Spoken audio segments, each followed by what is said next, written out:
Be vibing. If you're wearing one of these gray shirts, can you like poke it out real quick? Poke your shirt out. You can get a shirt though in the back if you want, okay? Everybody will do that. Now today we're here to celebrate Black Lives Matter Day and Black Lives Mattering in schools. I know that was like a month ago, thanks to the snow. But we're here anyway, so make some noise for y'all coming out today. I can't wait to see y'all dance. Can't wait to see that. So we're gonna get started today, y'all. Welcome. It's also International Women's Day, so make some noise for the ladies. And everybody that doesn't identify with the institution of gender, we just want to elevate people up today, recognize who's mattering. March is also Indigenous Peoples Month. Did y'all know that? Yeah, so today is like, it meets the intersection of a lot of very important things, especially for a city like Seattle. We are living in occupied Duwamish land. Every day we wake up, we living on somebody else's land, and they got the nerve to put Chief Sealth on the emblem of the city. That's disrespectful, ain't it? We pronouncing his name wrong every time we say the city, but we're gonna put him on the seal. It's all right, we'll talk about it a little bit more. I wanna introduce my friend Rena, who's gonna be kicking us off. So if y'all can make some noise for my homegirl Rena Bird, y'all make some noise, turn up, turn up.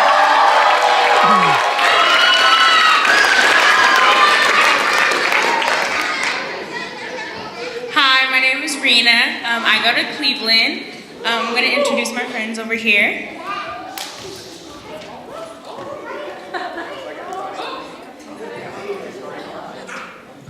My name is Daviana and I go to Cleveland. My name is Viviana. I go to Cleveland.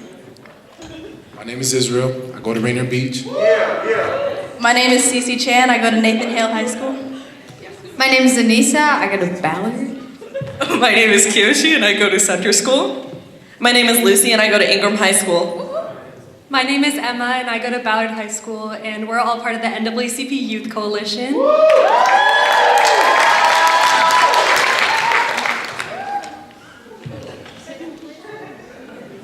Yeah, the three of us, because we go to Cleveland, we just want to say thank you for coming and thank you for hosting it here. We don't have a lot of events that happen here. And I also know a lot of people ask where the bathrooms are, so when you exit out of the auditorium, the men's restroom is to the left and the women's restroom is to the right. So. You're welcome. Like Robbie Freed said, it's March, but I just want you all to think about the symbolic significance of us being here today to support Black Lives Matter at School Week. It shows that these demands will not be limited to 1 month. They're every day, all year, so.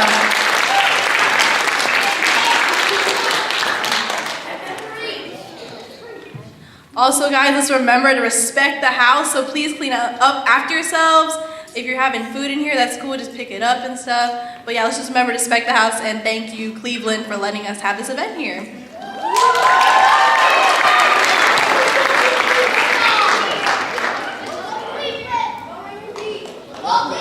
Yeah, okay, where's Cleveland? If Cleveland's in the house, make some noise. Cleveland, where you at?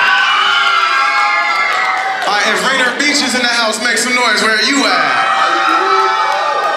Do we have Franklin? We got all these elementary schoolers cheering for the high schools. Do we got Garfield in the house? You don't even know what school you about to go to. We got Renton? That's not Seattle, it's okay. I know I'm missing school. We got Ballard.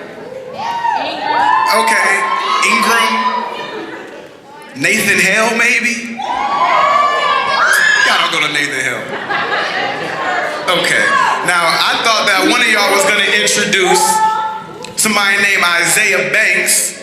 And so Isaiah, wherever you are, make your way up to the stage, because we're gonna do something symbolic right now. And shout out to Isaiah, he's an amazing actor and singer, by the way, so y'all about to get blessed.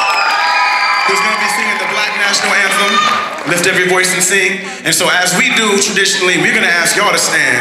Y'all wanna stand for the flag, we're gonna ask y'all to stand for us too. Pay some homage. Y'all give it up for Isaiah Banks.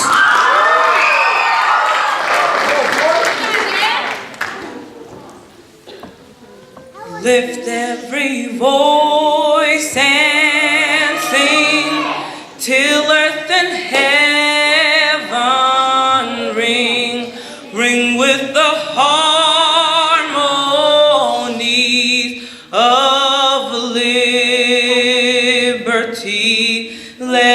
rejoicing, rise high as the listening skies. Let it resound loud as the rolling seas. Sing a song full of the faith that the dark past has taught us. Sing a song full of the hope that the present has brought us.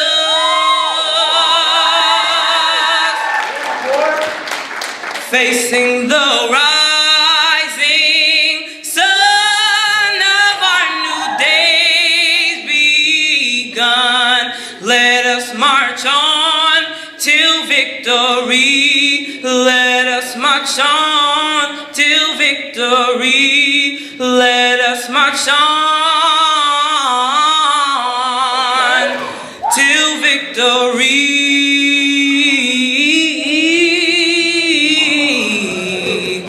is won.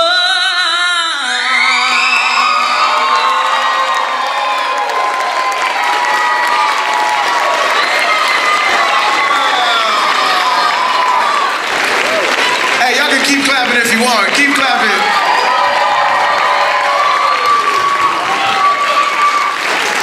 And one day you'll be like, yup, I saw Isaiah Banks sing the national anthem, Black Lives Matter Day, 2019, when he's winning Grammys and stuff. Okay, now I'm really excited to introduce this next group because they've been messing with me since I got here. Yeah, and all y'all saw it. I got witnesses, y'all. So we're gonna have Dearborn Park Elementary School come up here. DJ Pax, are you ready for this? Let me get out their way.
That was fun, wasn't that fun? Watching little ones dance is always fun. Word up, y'all. Whoa, whoa. Bye, good job. Y'all making some more noise for Dearborn Park.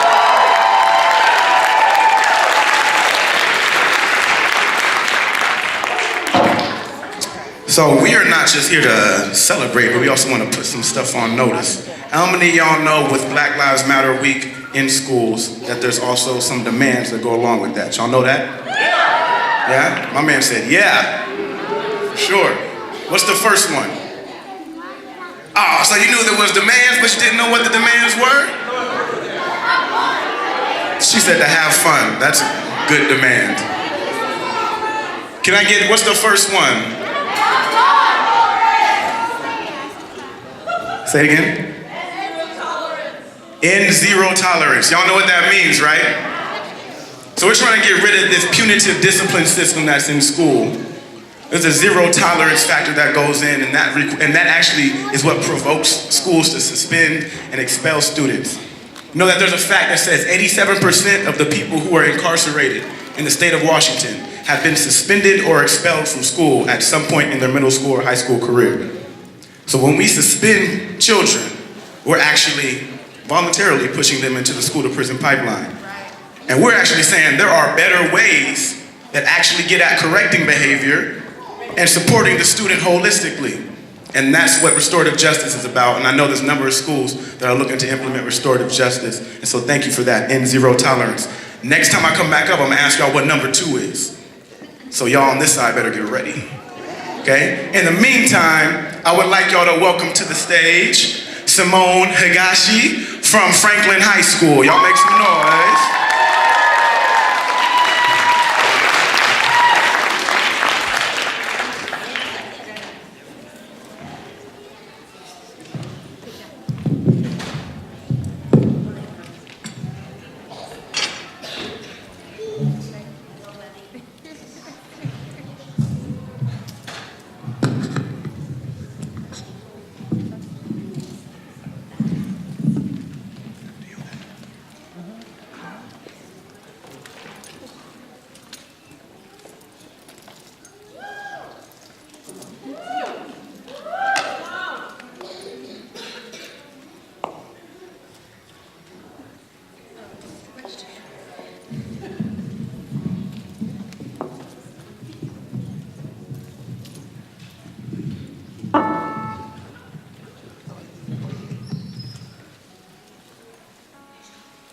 All right, I'm Simone Higashi from Franklin High School.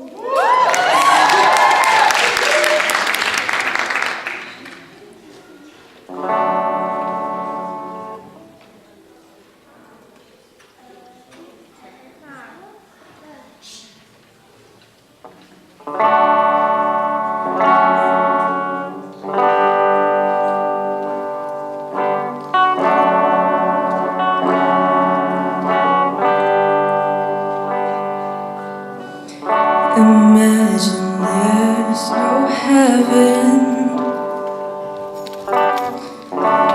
It's easy if you try.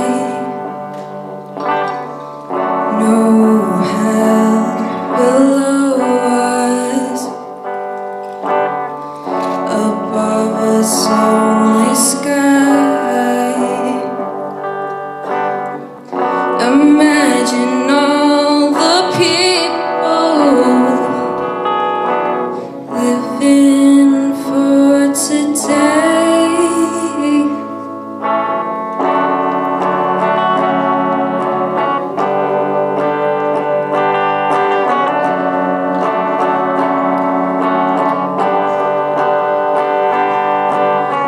Imagine there's no countries, nothing to live or die for. Imagine all the people.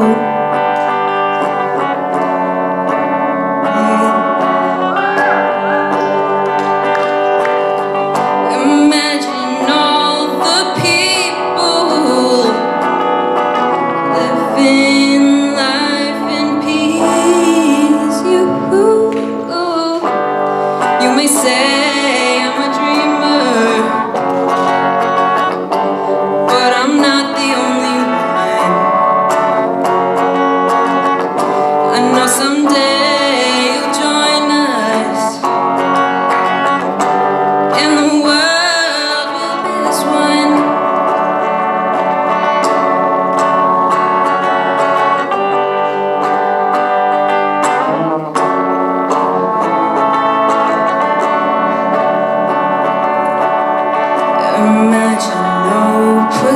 coalitions.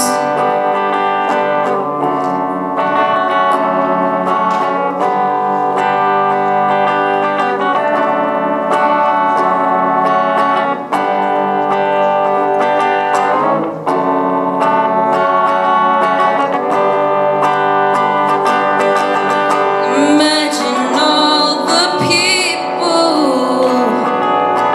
sharing all the world. You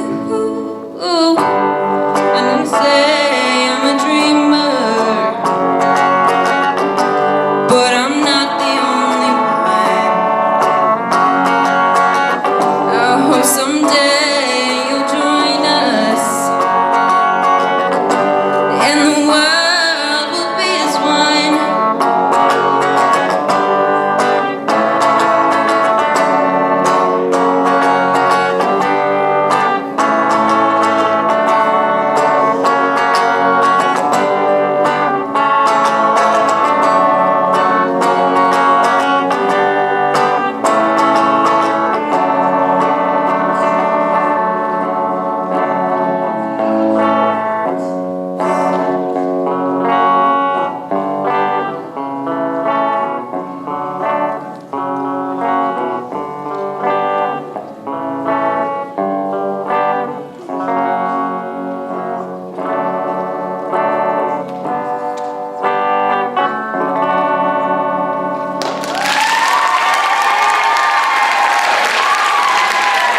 Thank you.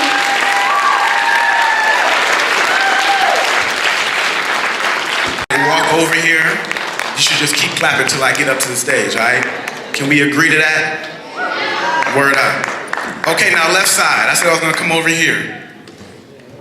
I saw somebody like looking on their phone like they was gonna find it on Google or something. What's the second demand?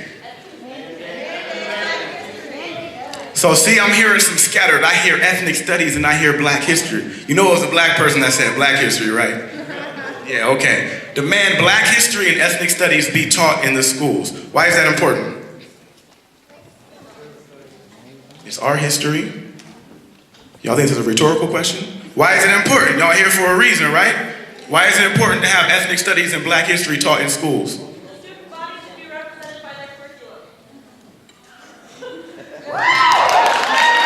It's a very good example.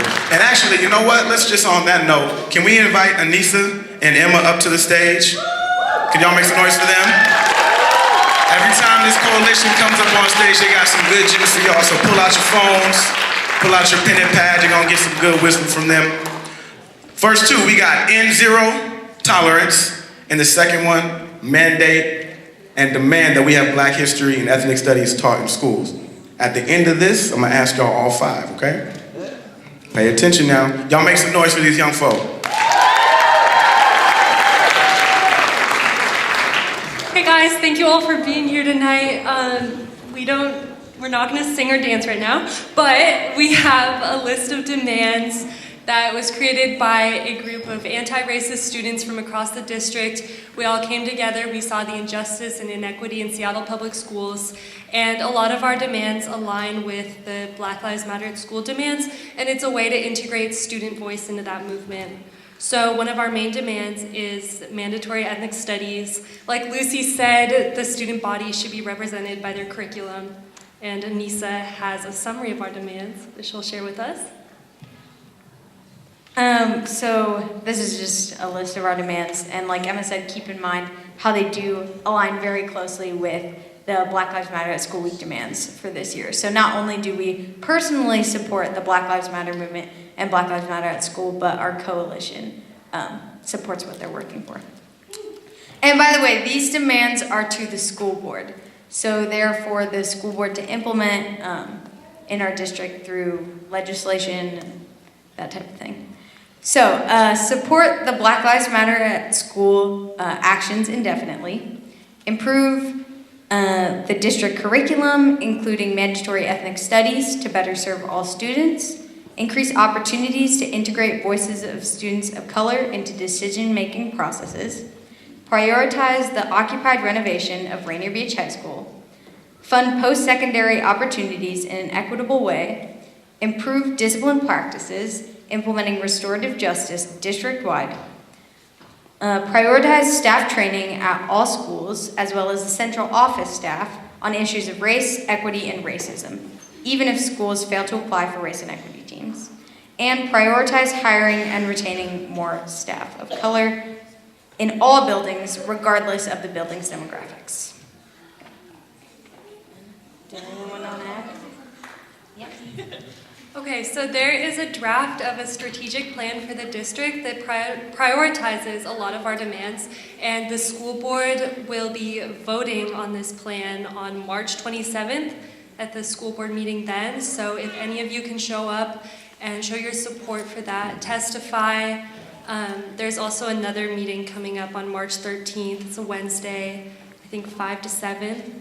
Public testimony opens at 5:30, so if you could testify there and just emphasize why these demands are so important for our students, that would be great. Thank you. Aside from coming to school board meetings and supporting us and this most recent action of passing the strategic plan, you can follow us on our social medias to stay up to date with events that we are planning or being a part of, or other social justice groups are planning. What is our, yes, please. Our Instagram handle is @NAACP Youth Coalition, and our Twitter is @NAACP Coalition. I think our Facebook is also NAACP Youth Coalition. It's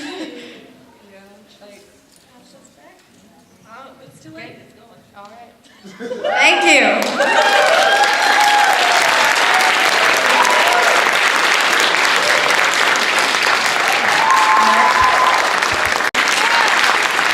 Oh, good job. See, y'all learn, y'all listen. That's what's up. Y'all kept clapping. Okay, I went to the right, I went to the left, now we're in the middle. What's number 3? Demand number 3. You knew I was coming. Woo! Tell them one more time, sis. Tell them again. Hire more black teachers. Now, we gotta dissect that a little bit. Because just throwing black folk into a leadership position based off the current way that teachers are being taught, and teachers let me know, that might not solve the problem fully. But it'll be better than what it's like now, so we gotta get there, right? So, hire more black teachers, and we're gonna continue to make the alternative, just in case public school's not the best option. Y'all make some noise for your school board. See our public school board? Psych, I'm kidding. I'm sorry, I got a rep. I work at Rainier Beach High School, and it makes me upset. Rainier Beach, Aki Kurosi, Emerson Elementary School. Emerson's been a Title I elementary school since the 80s. How does something like that persist for 20 years without interruption? That sounds problematic to me. So I got a few words from my school board. I'm not gonna say them today. That's not about it. That's not what we're here about. I wanna make some noise for Rainier Beach High School. Can y'all turn up for Rainier Beach High School one time? Because we in the building right now. Rainier Beach out here. Now real quick, because it's looking a little spread out. Y'all know people don't like to sit right in the front like this, except Marcel. Can y'all scoot in a little bit? Can y'all act like we wanna be close to each other? I'm not gonna go to the next person until we scoot in a little bit. So if you're between with like 2 people, scoot in. This is a big auditorium. Y'all making it look bigger than it is though.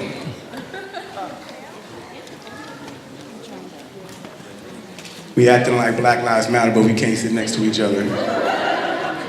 Y'all funny. Thank you. Good job, y'all. Y'all listen. Y'all are like so compliant. I wish I had y'all in my classroom. Goodness. Y'all make some noise for Rainier Beach sophomore, amazing singer, actress, diplomat, international and domestic. Y'all turn up for Angelina Riley, y'all.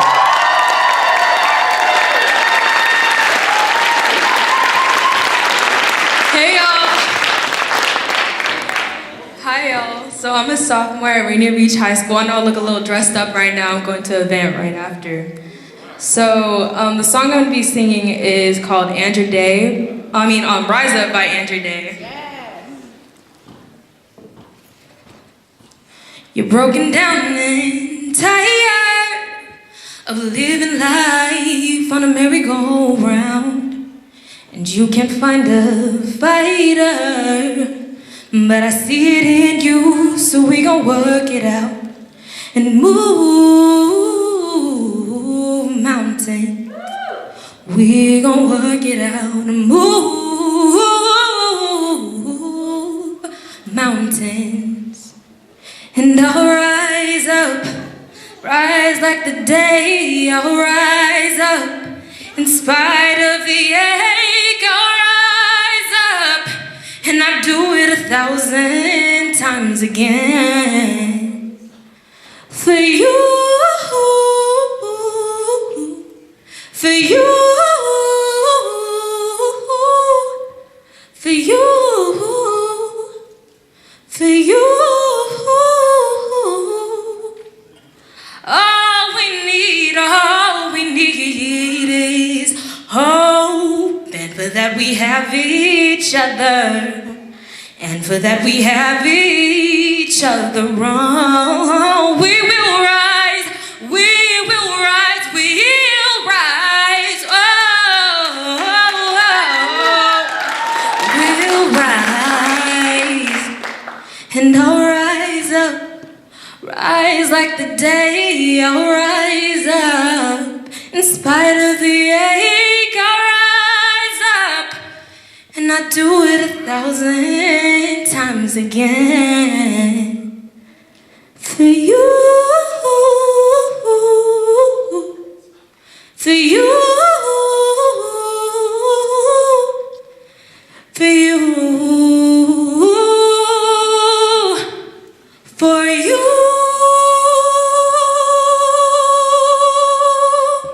Thank you very much.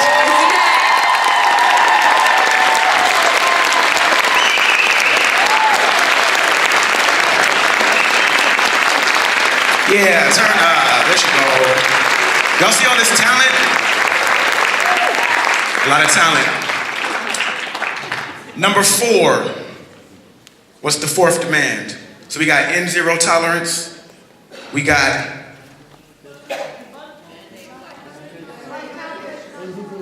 what was it?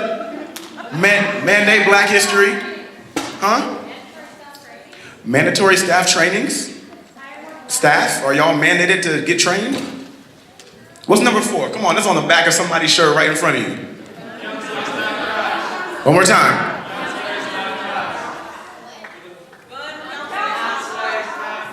Counselors, not cops. Now in Seattle, we're a little bit protected. You go to places in the Midwest and the South, they actually got police in the schools. Y'all know that?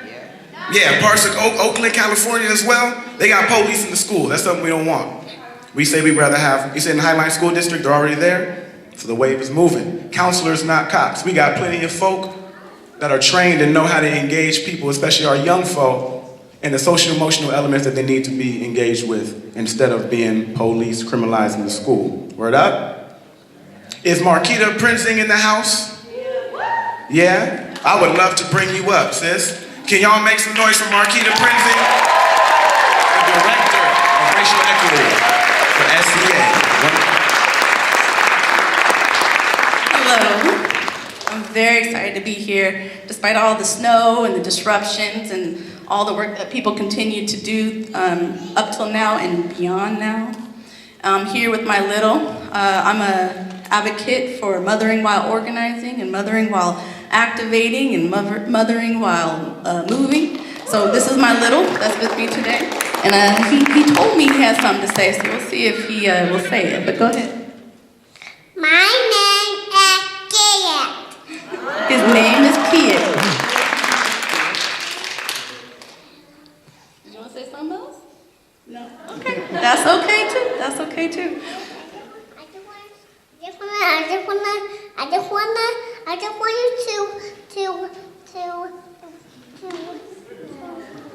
to tell me what you said. Oh, you want me to tell you what I said? Yeah. Black Lives Matter.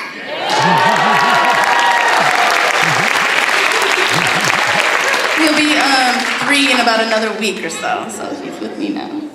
So a little bit about me. I was an educator in Seattle Public Schools 7 years. And about 3 years ago, had the opportunity, it was a bittersweet opportunity because I really loved the school that I was working at, but an opportunity to help create, develop the Seattle Education Association Center for Racial Equity. So that is my role right now. I'm the director of that. But I also, very important to me, want to say that I am a mixed race black woman, and I came from a black woman who is from Louisiana.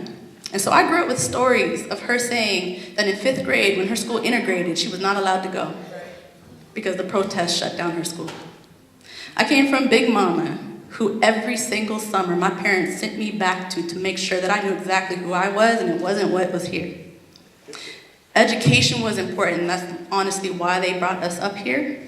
So when my sister and I graduated high school, moved on to college, they literally went back because they said, we did our job. You got your education, but you know who you are. So I'm always thinking about what is it that is needed.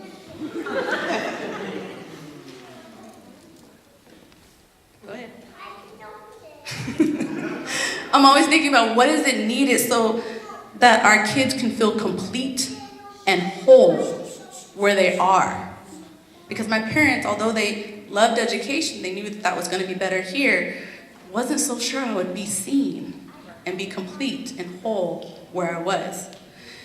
And so then I think about Black Lives Matter, and I see where it started, I see where it launched, I see that that's wanting to make sure that all of our children, but especially our black children, can be always their complete selves wherever they are. I've seen it grow, and we're now in our 3rd year, 2nd week, right? Our 2nd year of our full week. In that first year, that was a challenge.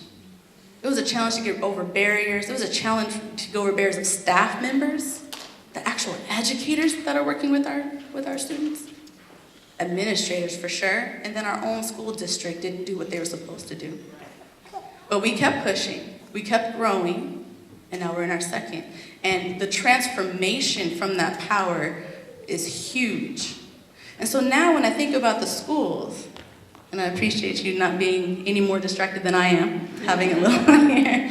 When I think about our schools, I now see educators who said, I knew it was right, I knew I should be doing it, but I didn't for this reason, that reason, or I didn't have the curriculum, all these different excuses, but now they're stepping up.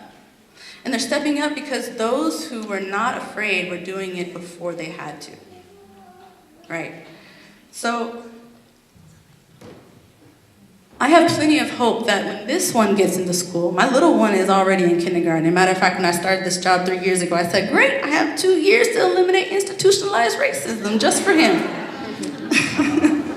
But I do have hope that when this one gets into school, that he's gonna have many more teachers who are ready to do this work, many more teachers that are in doing this work, creating this work, moving this work, challenging our systems, challenging their administrators, challenging their colleagues, challenging our school board, and challenging our entire system to not perpetuate all of what we know harms our students every single day. So I've seen it, I now have hope, but I also then ask that as you are working towards this change, that you go alongside of people that are not quite sure. Maybe they're not sure because they're just not sure they have the right words or they have the right information. Maybe they're not sure because they're in a toxic school, a toxic community.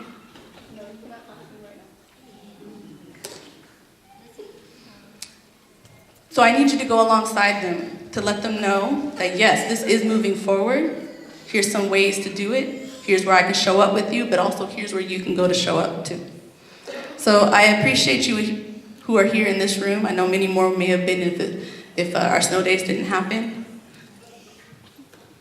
But I bring him up here because I need our system to change. I need our system to drastically change so that once he's in school, I don't have to worry as much. Oh, he said he wants to say one more thing.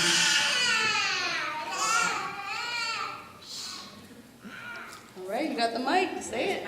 Oh, I guess not. Thank you.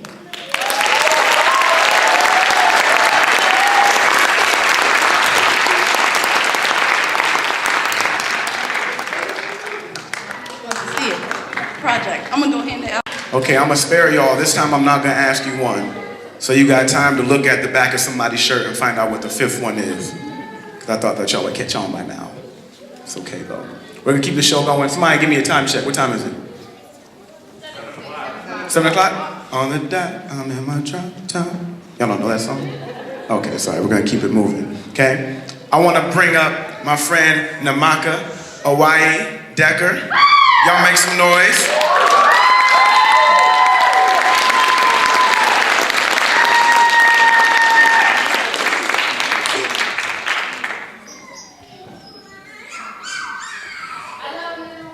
I love you too. Hey y'all, so I'm gonna perform a poem for y'all. Have any of y'all been to like a poetry event? Yeah? So usually when poems are read, you give like snaps or a nice Can y'all practice with me? I want responses so I know my poetry ain't whack when I'm performing. You know what I mean? So if that works for y'all. 1. The memory of that day has the skin of a peach.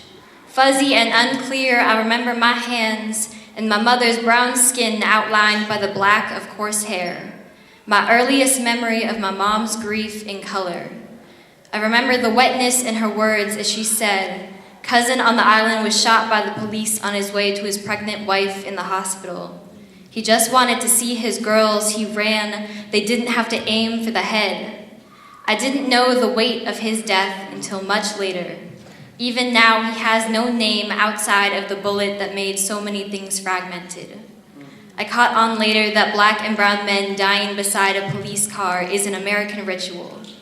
My brothers are neither safe nor the target. Indigenous men with thick blood, they are fighters. Once, my brother Isaiah had called the police to report that he had been mugged. The cop car had pulled up and arrested him without warning. He was placed in cuffs, bail placed, and spent a short time in a county jail cell. The officer that had taken him in stated it was a misunderstanding in the system. My fear of police, I've learned, is not for myself, but on behalf of the stories my family lives through. It is the distinct anger that has been an heirloom. I fear loss too intimately not to ache when they leave home. 2. Like a pendulum, my mother's hips sway to the steady strum of the ukulele. My mom taught me hula dancing is an art form, and I find solace in Olelo Hawaii, sung as a prayer and hula as an answer. She once had performed for an elderly friend of hers. Mom walked up from the basement stairs wearing a plumeria and a smile as wide as her hips. As her bare feet glided along the tile floor, her voice echoed each name of the movements. Kohola to the left, Hela, Ami in place, Hele, Hele, keep moving, big smile, dance with love. She was a reflection of what did not stay as muscle memory in me. She always says that all of our ancestors are standing with us, feeding our stomachs a filling of what we are conditioned to forget. It was the first time I saw my mother's joy uncontained. 3. I believe everything is a story and everything is made of stories. Therese Millot in her memoir Heartberries states, "My people know there is a true mechanism that runs through us. Stars were people in our continuum. Mountains were stories before they were mountains, and things were created by story. The words were our conjurers and ideas were our mothers. I sometimes wonder why we have not expanded like a balloon and floated away from all the stories inside of us. But I realized recently that pieces of me are given to others so often I don't even feel them leave. We are the children of stories and a home to nurture our living myths into an action. I write as another kind of breathing. I want to see my grandfather's eyes in between sharp words, because where else could he live freely? I write poems to showcase a lineage that is being forgotten. My poetry reflects what did not stay. I am an orphan of a story not heard 100 times over. I find solace in reading my name in new cursive on stage, and seeing my mother echoed brought pride to my pages. Before I was me, I was a story. And before there were stories, there was something else to be told. To create a story, there must be birth and rebirth. It is a testament of our persistence. Do not forget to speak it into existence, to write its first cry and make it loud.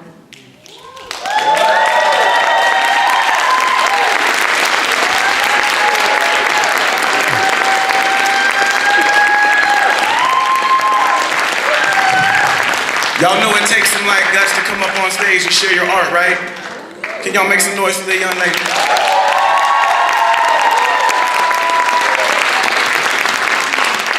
Okay, so we got end zero tolerance.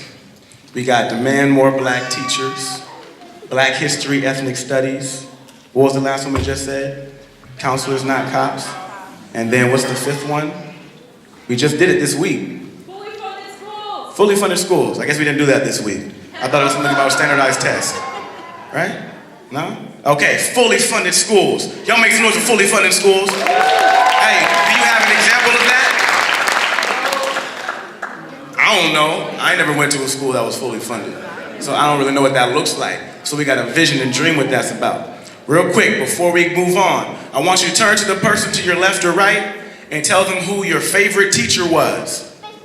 So think back to when you were in school and tell them who your favorite teacher was and tell them why. If you're in school, tell them who your favorite teacher is.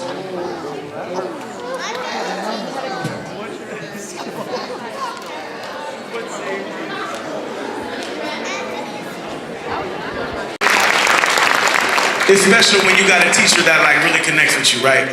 Or that makes you feel empowered. I see a couple of my favorite teachers in here. And don't worry, I'm not finna call none of y'all out specifically, because I know y'all wouldn't like that. Well, what's up, neighbor? Yeah, if you're a teacher at Rainier Beach, can you make some noise, though? Yeah, I gotta shout out my school, you know, I gotta do that, okay? I would like to bring up Tracy Castro Gill, if y'all can turn up for her. And if you know that you signed up, I wanna say this right now, if you know that you signed up to be a part of this, make sure that you're tapping in with any of our people that's running around, just kind of look to see if you're in the crowd, okay? Y'all make some noise one more time. Hi, thanks. My name is Tracy Castro-Gill. I'm the Seattle Public Schools Ethnic Studies Program Manager. And thank you. And I'm super busy, so I didn't think a lot about what I was going to say when I got up here. But I'm really moved by the last student's performance. I identify as, I'm going to use Jennifer Charlton's words, a decolonizing mixed-race Chicana. I grew up in Southern California, and not knowing my culture, when I was surrounded by Mexican-American people, I was taught to only speak English, because when my grandfather and my father were coming up through school, speaking Spanish in school was illegal.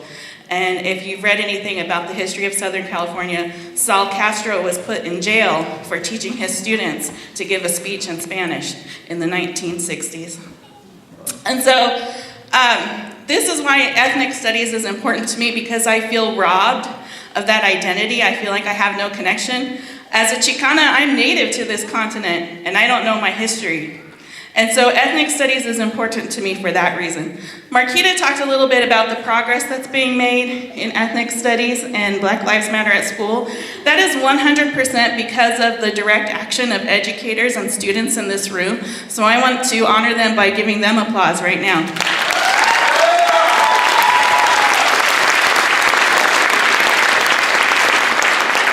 The first year we had Black Lives Matter at school, it was for one day. And I remember wearing my Black Lives Matter t-shirt to school and hearing stories about the people who worked at the district office who weren't allowed to wear they were barred from wearing those t-shirts at the district office.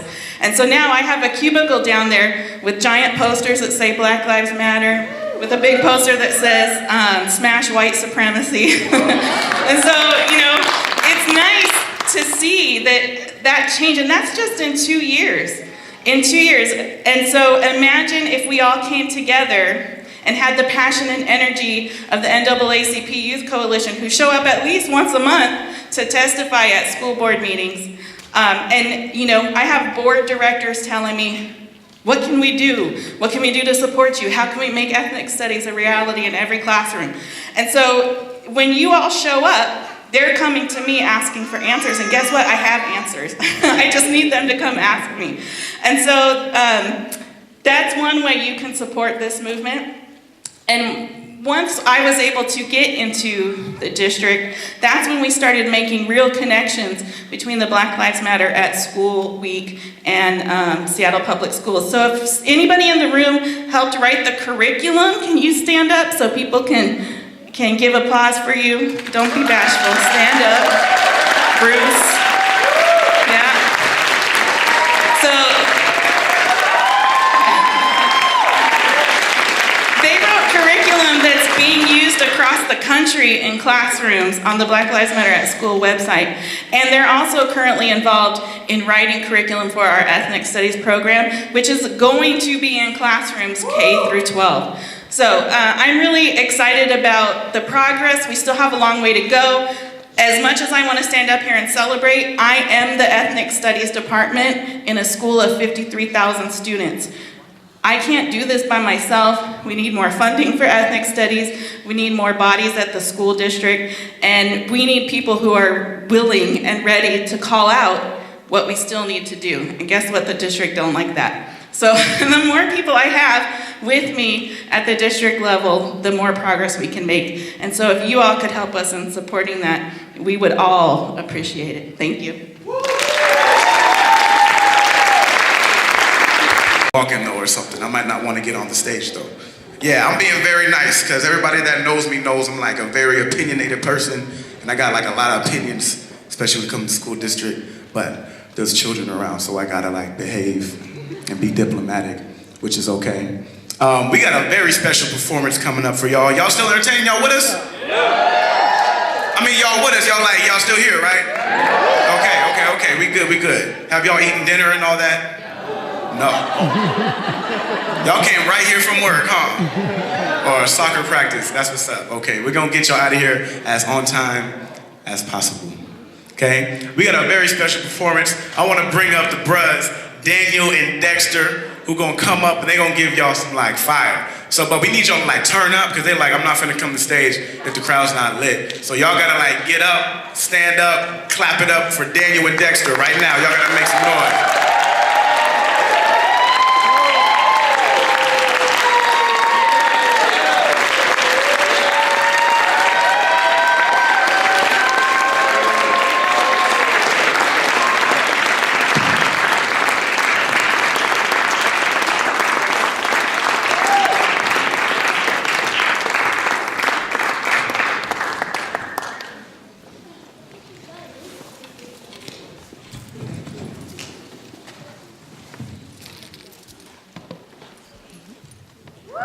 I got royalty. I got loyalty inside my DNA. Hard to play. Got my ancestors inside my DNA. Not to play. Getting away with murder, that's not my DNA. Black Lives Matter. You know that's inside all our DNAs. I got royalty, got loyalty inside my DNA. Hard to play. Got my ancestors inside my DNA. Not to play. Get away with murder, that's not my DNA. Black Lives Matter. You know that's inside all our DNA. I got royalty, got loyalty inside my DNA. Hard to play. Got my ancestors inside my DNA. Not to play. Getting away with murder, that's not my DNA. Black Lives Matter. You know that's inside all our DNA. Growing up in a world with a lot of racism. 12 shots at a car, why so much hate in them? I was screaming and crying cause I was scared. So my grandpa grabbed me and put me under his body and never let go until the guy ran out the alley. Cause I got royalty, got loyalty inside my DNA. Hard to play, got my ancestors inside my DNA. Not to play, getting away with murder, that's not my DNA. Black Lives Matter, you know that's inside all our DNA.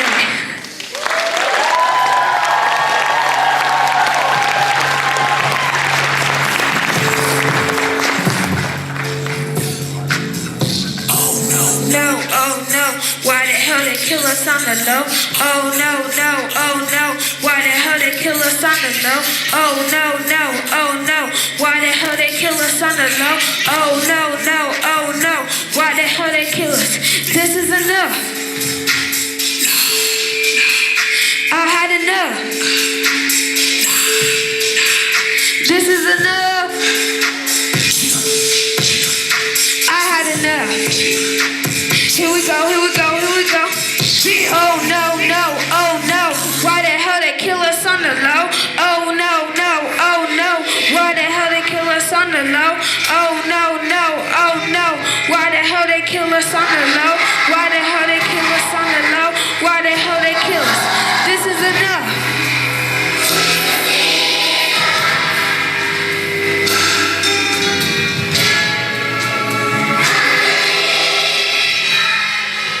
How's everyone doing tonight? Can I hear y'all make some noise one time? So, let me find out where that's at. Okay, so my name is Daniel. This right here is Dexter. I started mentoring him about a year ago.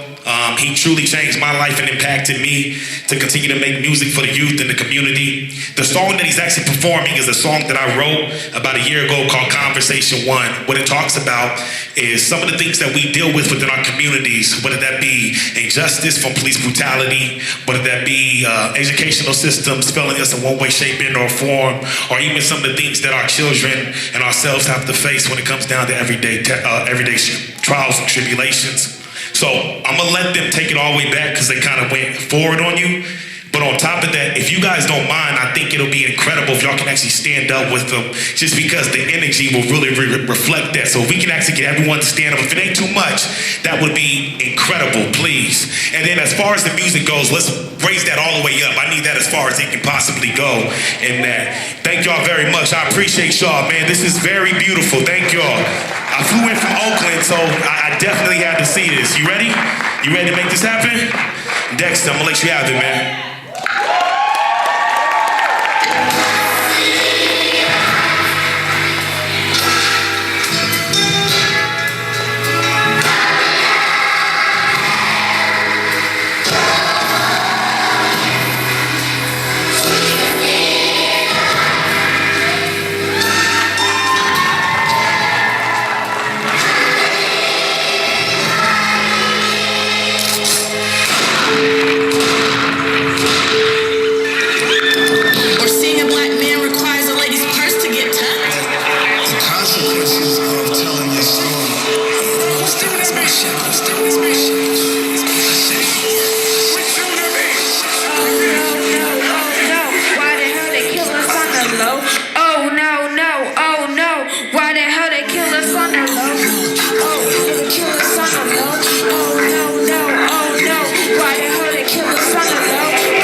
First she grabbed my body, took my hope, gave us new names like a joke.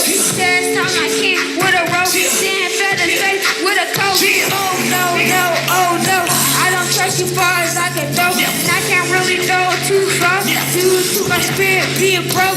Don't cap here, you're invested, but you don't really care about the folks. Then you point your fingers at the grass. Who's the biggest gang? You should know. Oh no, no, oh no, why the hell they kill us on the low?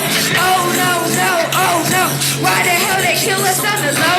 Oh no, no, oh no, why the hell they kill us on the low? Oh no, no, oh no, why the hell they kill us? This is enough. This is enough. I had enough. This is enough. No, no, oh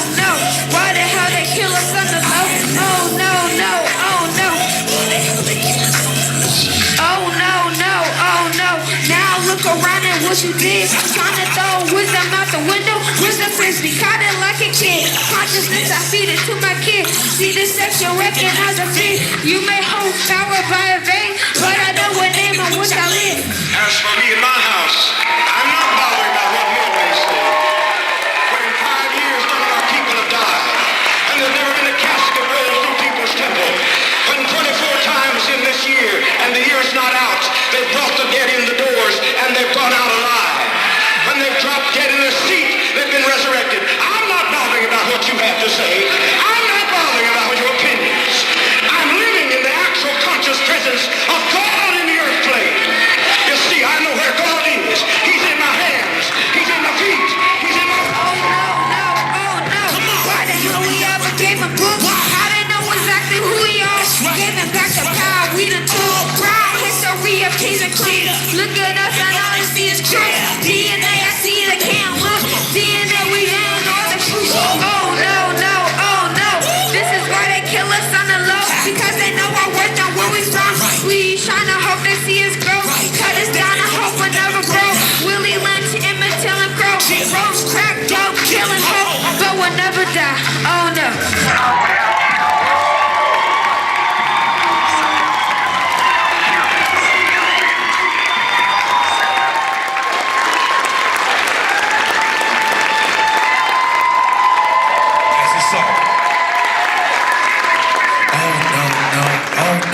Why the hell they kill us on the low?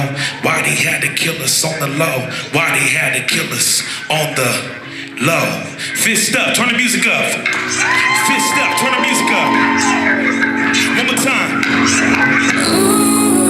Oh no. Why the hell they kill us on the low? Why the hell they kill us on the low? Why the hell they kill us on the low?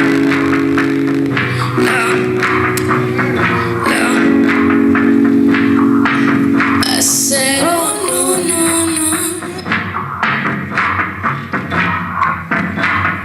For everybody on this t-shirt, for everybody that came before them, for the war that we're in right now, and the one that's still coming. Conversation, stand tall.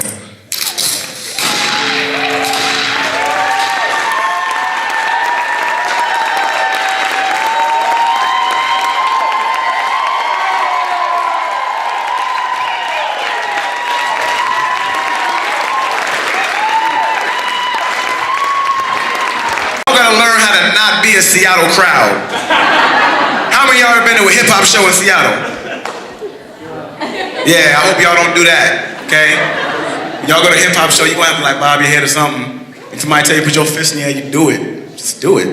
Y'all make some noise one more time for Daniel and Dex. We got some like future Grammy nominees up in the house. Y'all seeing that? Natural talent. It's all up in here. They said, oh no, why they kill us on the low? I want to bring up a family member of our city. A couple years ago, there was a situation that resulted in us losing a very close loved one in communities out here. Her name is Charlena Lyles. And a lot of people were introduced to her via the news. And it's unfortunate that's how a lot of people were introduced to this young lady who was a mother, who was a sister, who was a cousin, who was an auntie, who was a daughter. And there's been a lot of energy in that movement. And I'm blessed to be connected to some of her relatives. And so I'm going to be bringing up Katrina and Bro Jesse Johnson, who's going to be coming up and giving y'all a word. And so I want y'all to give some love, spread some good energy as we're bringing up Katrina and Jesse Williams. Come on, bro.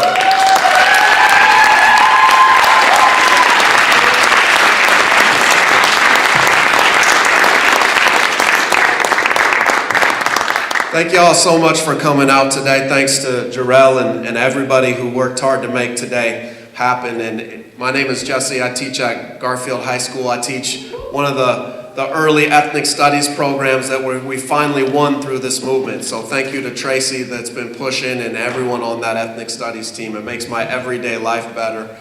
And I'm here just to say that I'm honored to be on stage with Katrina Johnson, cousin of Charlena Lyles, who was cut down way too soon here in Seattle by unaccountable police.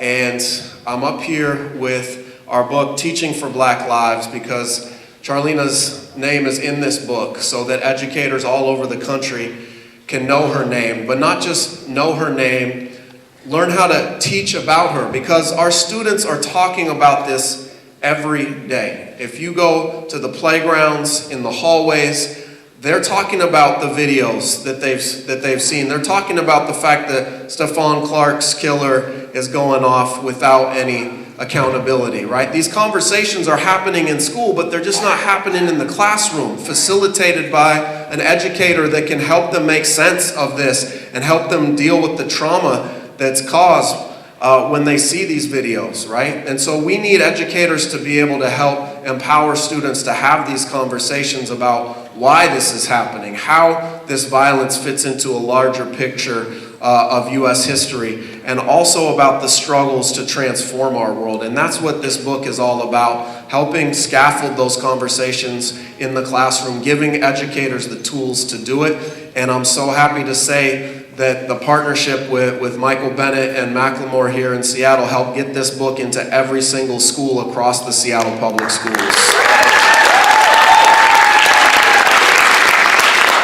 If you want one to talk to your kids with this book, if you want one for your classroom, we have a couple copies out there, or you can go to teachingforblacklives.org. And I want to pass it, Mike, to Katrina. Thank you all for allowing me to be in your space tonight. It does my heart good to be here, and these are reasons why I get up every day to fight an unjust system, because your lives matter. And I cannot bring my cousin back, but she has 4 babies that still have to live in this world, and every day to get up and go up against a system that is designed for black and brown people to fail, I'm just doing my part, because failure is not an option, because the price we pay for failure is lives. And your lives matter, Black lives matter. I'm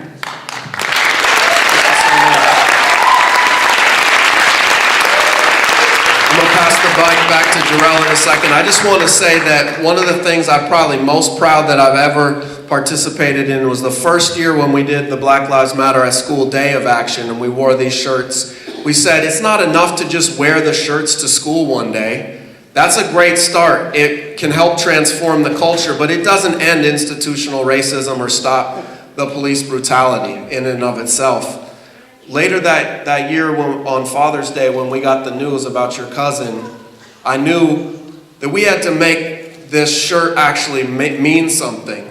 And so when I read in the newspaper the slander that they talked about your cousin, when they talked about mental health issues, and when they tried to raise all kinds of extenuating circumstances, not looking at the fact that she was killed in her own apartment, right? After calling the police for help, seeing them try to assassinate her character after they actually killed her was too much. And so the fact that we were able to organize with 24 hours notice, getting thousands of teachers to put those shirts back on in solidarity with Charlena, to me was one of the things that I think was most important to helping to change that narrative, so that the Seattle Times actually wrote an article that she was a parent, right, and a mother, and a beloved member of our community. And I'm proud of all of you who helped participate in that to help change the narrative, and we'll keep fighting until we get justice. So thank you all.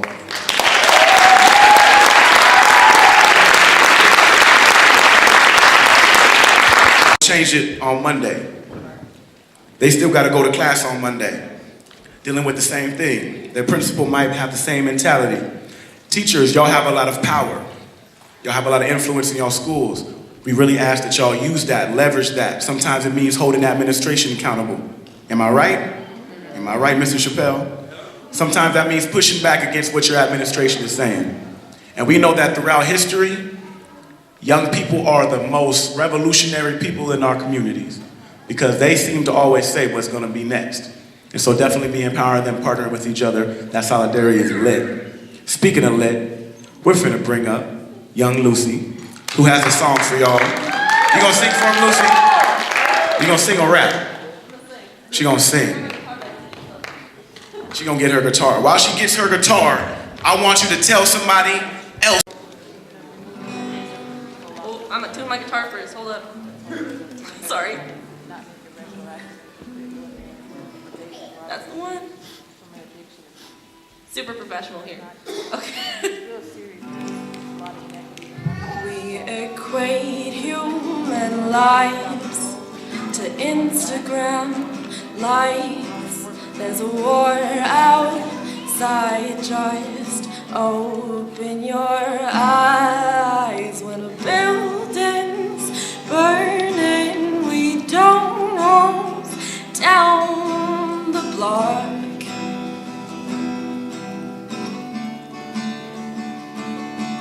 And protest to a protest turns bridges into walls.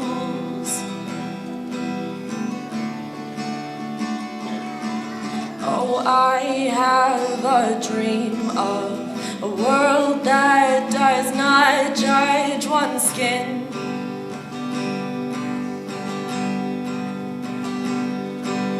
Standing together through action alone can we win, and we can win. Who's next up? Let's see who's on this one. Kiyoshi, yo. Yoshi, Kiyoshi, can you please come up here? So, I saw Kiyoshi at the You Speaks. Oh, y'all ain't with You Speaks. When I say You Speaks, supposed to say You Speaks. I saw Kiyoshi at the You Speaks preliminary show, and they smashed it. So y'all make some noise right now for this dope poet about to come to the stage.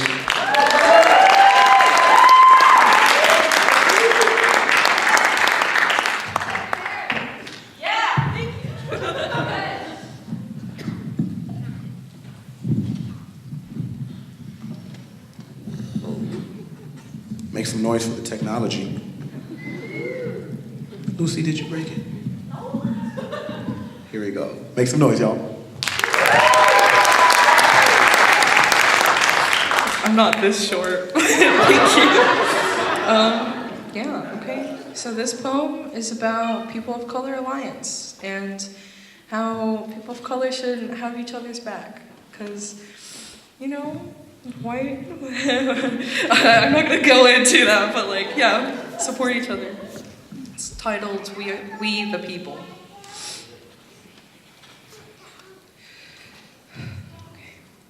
We've got this stance, eyes like horizon, shining, lining clouds with silver signings, blood red like temperatures climbing in Arizona heat. We are the people, not some statistic listed on racist governmental shakedowns. We are standing like those pens used in signing new laws to protect us. Strip these words into high school textbooks. Don't forget about us.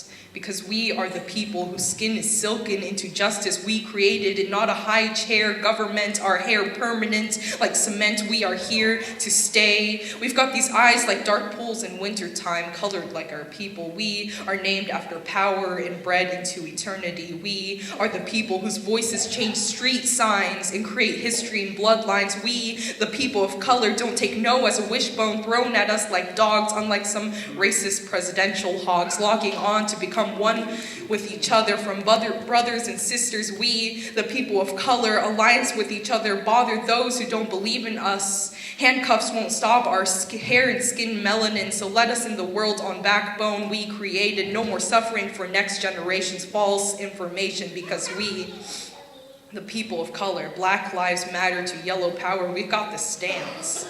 Fist fighting heaven and earth, learning the truth of the birth of ourselves, delve into tradition and vision, living like MLK and non-division, cry our tears into your songs like lullabies on hollow rivers, never ending. Because we've got the stance. With our names tattooed on arms we raise with pride, high in air and swallowed in beauty, and nobody won't ever tie us down. Thank you.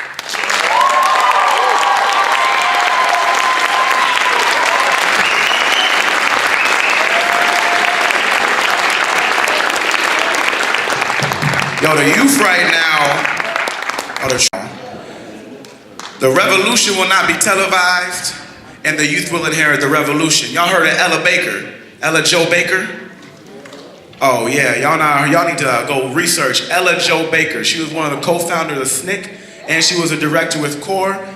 Your favorite person, Martin Luther King, yeah, she was one of his mentors. Stokely Carmichael, later Kwame Ture, one of his role models as well. She said, strong people don't need strong leaders. And what that means is, we're gonna move anyway. And as you can see, these young folk have found ways to express, and they're gonna push that revolution even if you get in the way. So you might as well just tap in, lean in, and support what they're doing. I'm gonna bring up Brother Bruce Jackson. Where's my man at? Oh, and I saw this is one of the co-writers of the curriculum that we're using, so y'all make some noise for Bruh Bruce. It's love.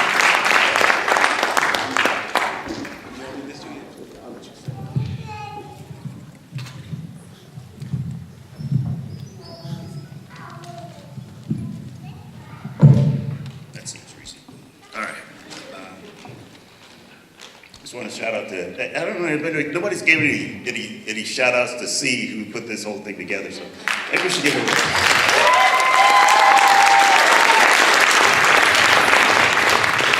I'm gonna have to read this because otherwise I'll drift. When I was 10 years old, my uncle, Zayed Shakur, was murdered on the New Jersey Turnpike while fighting to protect the unalienable rights of black people in this country. After his death, his family, my Aunt Louise and my cousin Craig moved in with us. A few days later, she started receiving threats in her life and the life of her son. My uncle was a member of the Black Panther Party and the Black Liberation Army, and those organizations felt they owed a great debt to my uncle, so from that day on, there was an armed presence in and around my home. Consequently, there was no lack of people in our home that knew a lot about black people, black history, and our people's place in the struggle for liberation for all people. From that day on, I had mentors who would not let me fall. I had proud, strong black men in my circle. I attended breakfast with community members who would ask me about what I was learning in school and give me questions from my teachers about those topics. Questions that would tip the conversation in the class towards the topic of social justice. When I asked these questions in class, I would usually stand alone, or students would use me as a way to avoid the teacher-chosen topic of the day. And I would usually lack the depth of knowledge to defend myself against my teachers. And due to my curiosity, I would also often end up in the principal's office asking those same questions. I remember asking those questions in relationship to what I was taught in school in terms of life, liberty, and the pursuit of happiness. I would often end up bringing those questions home to my mentors, where I would be given answers and rebuttals, but with no class time or discussion time to bring those things up. I needed to form a stronger opinion and a philosophy in life, and that didn't happen in school. At an early age, I knew there's more to being black than poverty, ignorance, and slavery. And as my mentors told me more and more about my uncle, I started to see my education as a gift I had no right to squander. A gift that no one had the right to twist and shape into a master narrative that omits the proud truths of my ancestors and the ancestors of the marginalized people I lived and learned with. My uncle was murdered while trying to create black studies programs in elementary and middle schools in New York and the surrounding areas. He was murdered while fighting for many of the demands we are still fighting for with the Black Lives Matter at School movement. Ethnic studies, more black teachers, and a move towards a culturally responsive treatment of people of color, a strengthening of our community. Why is it such a difficult thing to give? Why is truth such a guarded secret? I still have questions. Why must we glorify our oppressors in our education? Why must we glorify criminal acts by praising that Louisiana Purchase, that manifest destiny, all the while downplaying the genocide they caused? Why must we glorify racism by ignoring these merciless acts of dehumanization like slavery Chinese exclusion, Japanese internment, native re-education schools, etc., etc., etc. in this master narrative. Why can't we glorify those who fought against these acts of cruelty?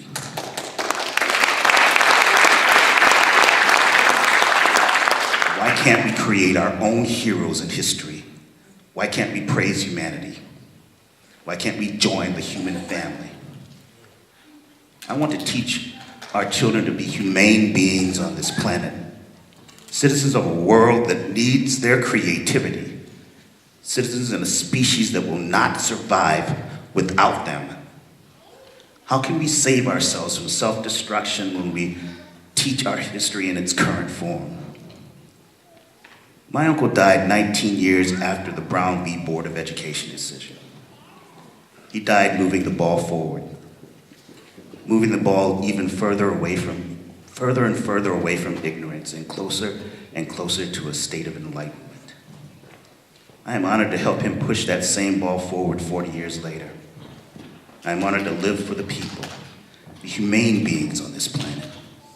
I am privileged to know my history, to know that I am capable of much more than the current master narrative believes I am. I want to share that dignity of knowledge with all who are willing to listen. We have so many stories to tell. Stories of great heroes fighting and dying for justice. Stories of communities rising and demanding more from themselves and from those who govern them. Stories of our rise after being knocked down by the forces of ignorance.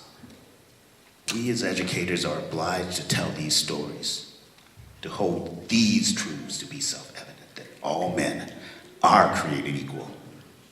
As educators, we are required to teach an equality in education.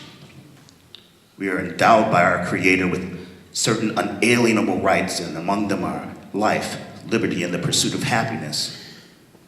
When we fight for our education, we fight for the rewards of independence. If we do not teach about the structures of life on this planet and how to maintain those structures, we are denied our rights. If we do not have critical knowledge of the cultures and ethnicities that fill this planet, we are not free to interact with all people, and we do not have liberty, and our rights are denied again. If we cannot see happiness in its many forms as possible, we cannot understand it, and we are victims to those who tell us what happiness is. Our rights are denied. We have to do better. No more murders to deny self-evident truth. I would have loved to have known my uncle, to have joined him in his struggle to make education benefit all people. But all I was left with was the ball that needed to be moved forward. And I am not alone in my desire to see this ball move forward. Many of us are in this audience right now. There's Tracy Castro Gill right there, the head of the Ethnic Studies Department, pushing that ball forward. There's Jessica Gopian, first teacher of ethnic studies in Seattle Public Schools. There's the NAACP Youth Coalition. Students making the same demands I made all those years ago. Pushing that ball forward. Help us push that ball forward to the top of the hill and then release it with me.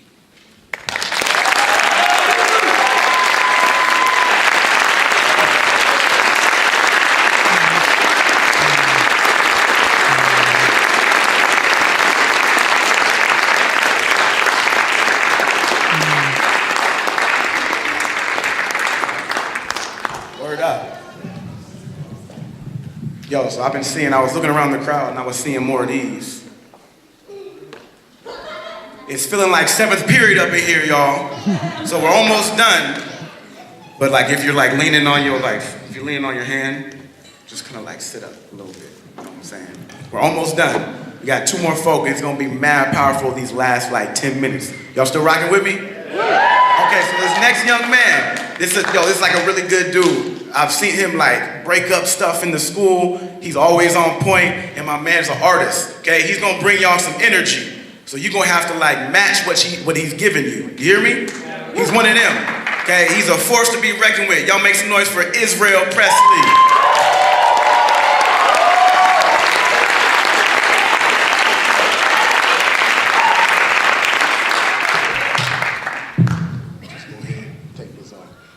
How y'all doing tonight? That's good, that's good. I'm just give you a little background on this piece. I'm gonna keep you too long. It's one of my shorter pieces. But I wrote this piece at a writing circle at the Black Panther Empowerment Summit, actually, this year at Rainier Beach. And I'm gonna just give you some background on the type of emotions I was going through.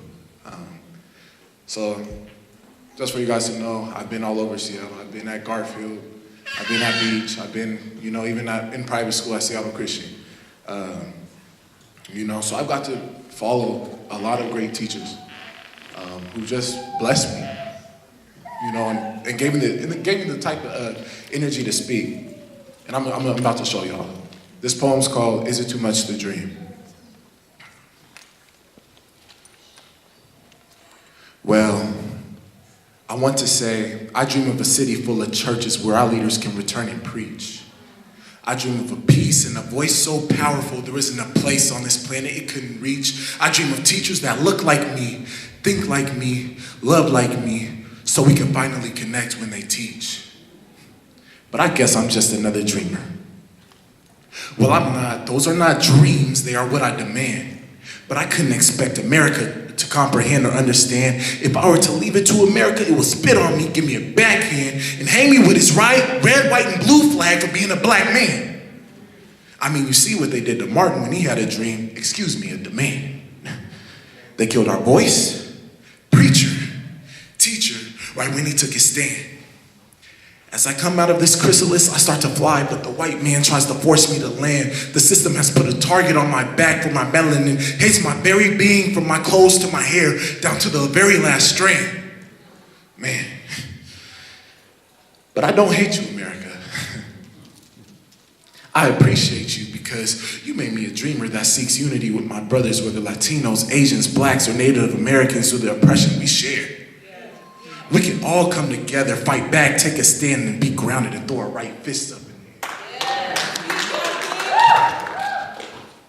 You can try to stop us from our rapid progression if you dare, but we've escaped your shackles and put on black leather jackets and berets. We've escaped your snare. I know our hands up, don't shoot, and our Black Lives Matter signs always catches the white man's glare, but we seek a world with hope, equality, equity, where all people are treated fair. So again, I ask, is it too much to dream, or is it too much to care? Thank you, everyone.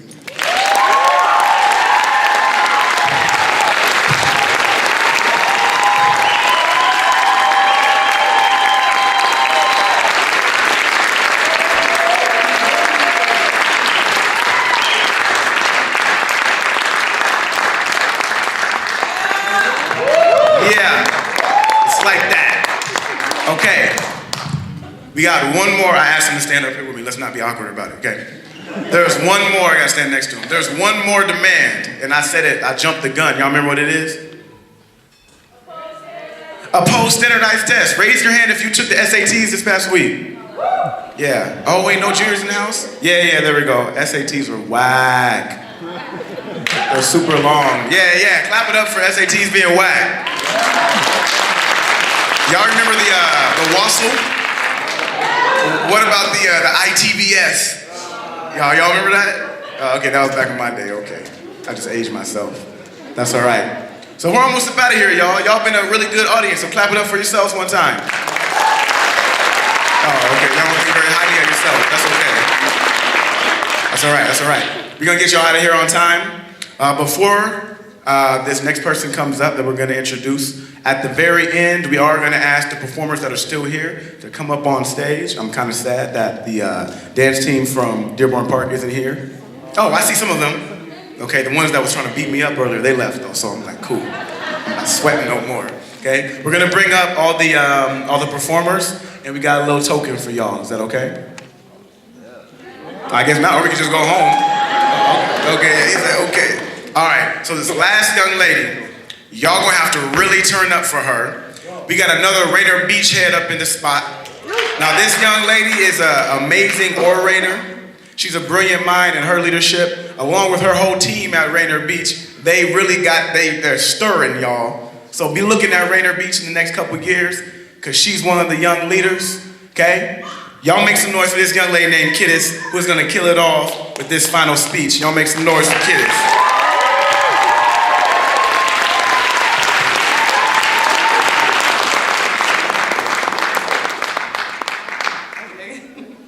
Hi everyone, my name is Kiddis Topte.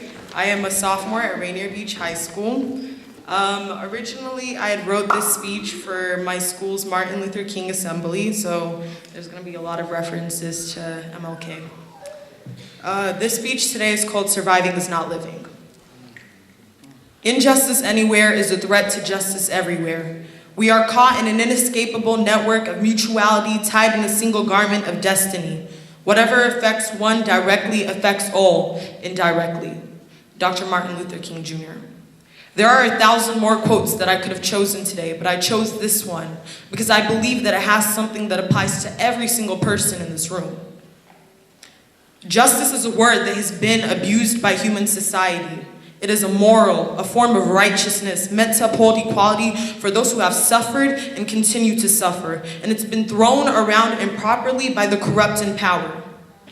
When we sit down knowing that there are people out there in the world who have suffered and have become the stepping stool of this country and those in power, we are just as bad as the perpetrators. And we allowed that same thing to happen to us. We gave those same corrupt people the comfort of being able to not only manipulate justice, but ourselves. And when we experience injustice, we become the ones asking ourselves, why? Oh, why, God, have you allowed me to become the stepping stool of this country? You know that I'm innocent, but do you know who else was innocent? The person who was abused, oppressed, and denied of justice that we refused to help. Because at the moment we were caught up thinking about what was directly affecting us and what wasn't affecting us. And we allowed that to dictate our activity when it came to fighting for one another. And because of that, we turned our eyes away. That will become the reason for when that one injustice act that we ignored becomes a reason for 1,000,000 other injustices to come if we continue to look the other way. We continue to believe that things that don't happen in our house, our school, our circle of friends, our town, our workplace has no effect on our lives. This belief, this ritualistic ideal is a disease, and it's been embedded by our oppressors and has been passed down through generations. When our oppressors see that this ideal that they've planted in us is working, they have been guaranteed that we will never come together as one, as a community, sharing our experiences, fighting for one another, providing comfort, being activists for one another. When Rosa Parks was asked to give up her seat for a white person, she refused. This made many white people angry because they were pushed out of what was once providing them comfort, which was the obedience of not only black people, but other people of color. Rosa Parks contributed into the sparking of the civil rights movement. But do you think that if people didn't join Rosa Parks in boycotting segregation, that it would not exist today? What if people said, well, it wasn't me being asked to give up my seat? Would segregation be banned? What if people chose not to march with Martin Luther King? Because they believed that they weren't the ones being affected by the inequality existing. We would still most likely be living through segregation, being asked to give up our seats, our rights to white people. Do you see my point here? We must stop believing that what does not happen to us directly does not affect us. We must open our eyes and realize that this is not a fight only for our own. This is a fight for everyone around us. I'm not asking every single person in this room to become a civil rights activist, but I'm asking everyone to open their eyes. The civil rights movement is just as relevant as it was 50 plus years ago. America has not changed. The gap between black folks incarcerated and white folks incarcerated has widened. America has not changed. Black people and Hispanic people are still denied of loans and mortgages just as far as the civil rights era. America has not changed. People of color are still being paid less than white people, even if they are more certified for the job. America has not changed. Just because we aren't noticing these problems doesn't mean that they don't exist. Maybe we're the ones who are choosing to look the other way. Justice has still not been served. People are still becoming the stepping stool of this country. The movement, it's not over just yet. We as the future generation of this country still have room for growth, for wisdom, for knowledge, and we must keep opening our eyes.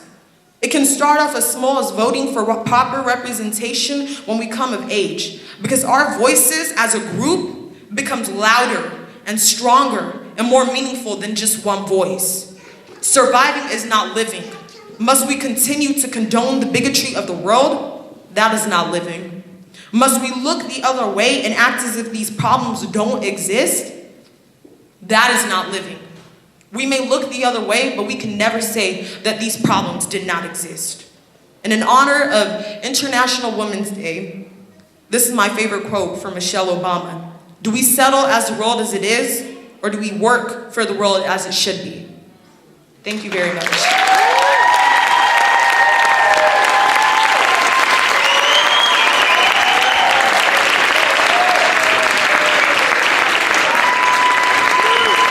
I know y'all tired, but come on now. Y'all turn up, please. Make some noise. Keep all the performers coming to the stage. Dearborn Park, if you spoke, if you stood earlier, the young folk. Come on up, come on up. Y'all keep clapping. Y'all got some energy to clap. About to get dinner.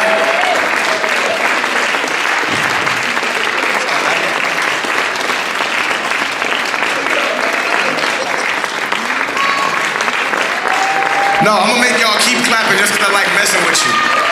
Keep clapping. See if you'll listen. Can y'all scoot up?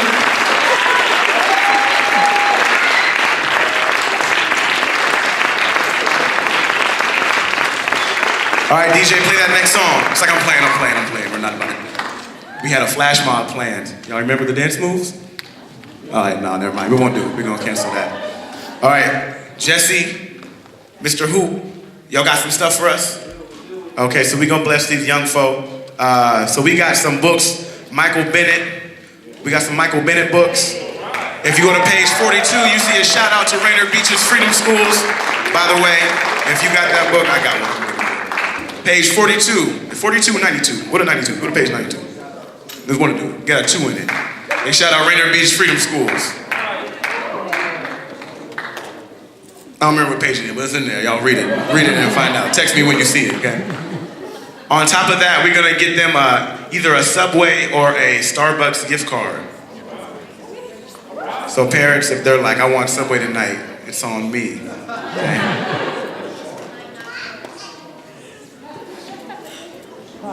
Tip your waitresses. We're gonna give one to Dearborn Park Library, of which the librarian is here. Grew up with this guy's family. Shout out to Mr. C. Scholes. I gotta shout out Christina Black, Mark Epstein, Rainier Beach teachers, Mr. Chappelle, former Rainier Beach principal, Nakia Isabel, community poet, leader, mentor. She goes to beach. Kimani, Danielle, they go to Rainier Beach. Sorry, I'm just like shouting out all the people I like super know by name. Oh, can I see this too? Oh, next one, thank you. This is a colored version, which sounds kind of funny, don't it? We got a colored version of the program. Yeah, that sounded weird. It's okay. Only they get the colored version.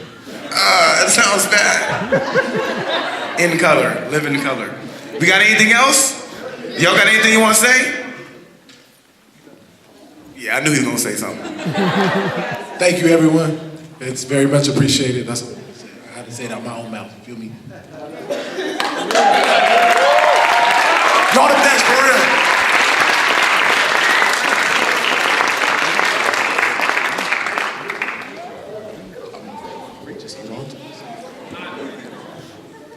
If you want to learn more about social equity educators, go out to the desk out there. If you see any trash,